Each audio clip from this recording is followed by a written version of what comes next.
How's it going, guys? It is DMG here, and today we're going to be looking at the instructions for the 4-3-3 formation. Now, this is actually a very interesting instructions video because I have no instructions to put on any of these players at all.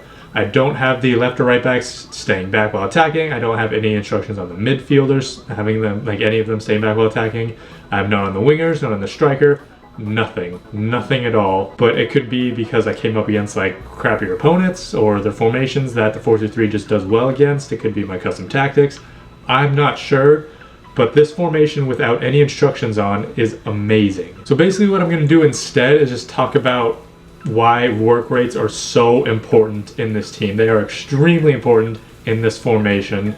So basically that's what I'm going to be doing, telling you what you really need in each spot, in each position. Center backs for work rates, just in general, it doesn't really affect the formation really. So I mean, just in general, if you want medium high work rates or low high work rates for your center backs, that's what you're going to basically be wanting in this formation.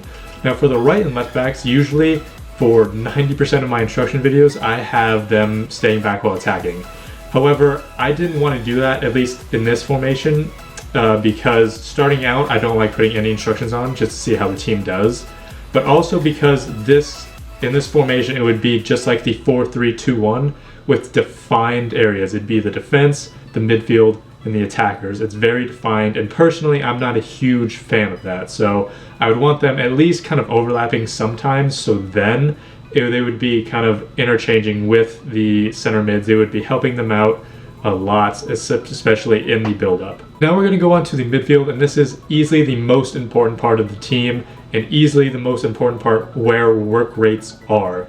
Now, if you have like high medium work rates on every single one of these players in your midfield, you are going to get countered extremely hard, and you will get scored on easily every single time. You do not want high medium for every single one of these players. That will not work for you at all. What I have instead is just a high medium player, which is Payet, high, which is Ramsey, and medium high, which is Wanyama. Now that seemed to work extremely well, and I especially liked Ramsey in that central center mid role because of that high work rate. Now I initially put Wanyama there just because I thought he would be a rock, he'd be center, and he would kind of stay back a little bit, so then if Ramsey or Payet needed a safety pass, they can get it to him. However, in that center mid spot, you really need him to be able to pass and be able to dribble.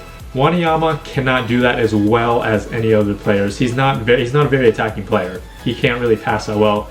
He does not have a great first touch. He's not agile. Doesn't have great balance. So it makes sense to not put him in that central center mid role, because after each game that I played in this team, Ramsey or anyone I put in that central center mid role easily had the most passes. They had probably 10 to 15 more passes than anyone else in the team, and that was every single game. Now you're probably thinking, why I don't have Payet there, because Payet can dribble better and he can pass better. Again, it's because of the work rates. If I have Ramsey there, he's going to be able to defend well and attack well, and he will know when to do both. Whereas if I have Payet, he's going to be more attacking than defending, and then that center mid area is going to be a little empty, and it's going to be easier to counter against. Another thing I really noticed is that 1-2s work extremely well in this formation. There's always a pass that you can do that allows a 1-2, and 99% of the time it works. It works 99% of the time, and I honestly loved using 1-2s in this team. Wanyama would be able to do it, Ramsey, Payet, they would go off of the attackers as well, and it would work 99% of the time. And the last thing about the midfield, and probably one of the best things, is that it was extremely hard to get past. If the other person got a goal kick or something like that, or the goalie just saved it, took his time, didn't try to exactly counter, the midfield would just be a wall. And the attackers would also kind of come back a little bit as well.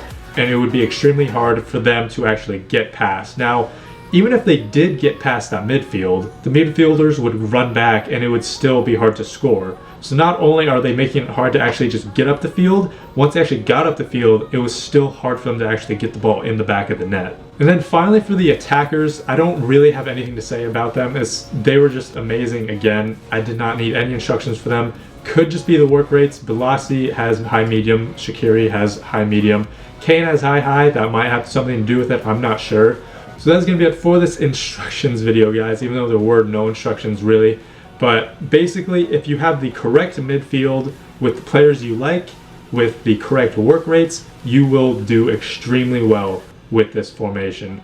For example, if you have Pogba at the left center mid area who has high medium, you have Marquisio in the center who has high high, and you have, say, Team of the Season Bruno who has medium high on the right, it will do extremely well. Now you will want players who actually still can attack. Wanyama, even though he can attack, he was in the attack a lot of the time. He actually got 2 goals per game. Not just like 2 goals total out of the games I played, 2 goals per game. And he still can't attack that well. Imagine if you had Bruno, Team of the Season Bruno, who has great long shots, great passing, and can defend. That's exactly what you want, and Bruno would actually fit in perfectly with this team. Let me know how you guys use this formation without the instructions, because again, I want to know if it was just the players I came up against, if it was just the formations that I came up against, or if it was just the custom tactics that I have. But this formation without any instructions is probably one of the greatest things I've stumbled upon. I was hesitant to use it because it didn't really go out wide as much, and I've heard rumors that if you are trying to get countered, or if you have the ball and you just shoot it or something and they are just trying to attack, and that central mid area is just completely open. I have not found any of that, honestly. Maybe a little bit for the susceptibility for the counterattack. It's a little, you are a little bit more susceptible than other formations. But again, if you have the right work rates, it's not going to happen nearly as often as other people have said. So that's going to be it. Thank you guys so much for watching. This has been DMG. Peace. I'm actually going and hitting the post and it's going in.